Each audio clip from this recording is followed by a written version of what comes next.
Love చేస్తున్నారని చెప్పారు కదండి. మీకు అలా అర్థమైందా? బాబు కాదు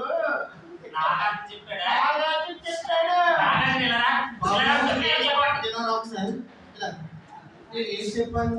నాకు పెళ్లి కుదరచ్చు, నాకు పిల్ల నచ్చిందని చెప్పానా, పిల్ల పూర్వకని చెప్పానా, మంచిగా ఉంటుందని చెప్పానా, లావుగా ఉంటుందని చెప్పానా, మంచి నటి అని చెప్పానా, చెప్పాను అదే మరి మన దగ్గర ఉన్నాడు చెన్నై అలా ఉందంటే ఆర్టిస్ట్ కాదు, బయట అయినా వాడు ఆర్టిస్ట్ లవ్ చేశాడు.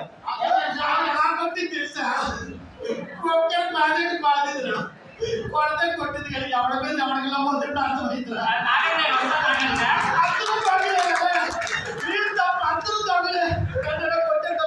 నీతో పెళ్లి చేయించుకో, నా బట్టి చేసుకో, రేత కొట్టి ఒక ఆర్టిస్ట్ కొట్టించావు.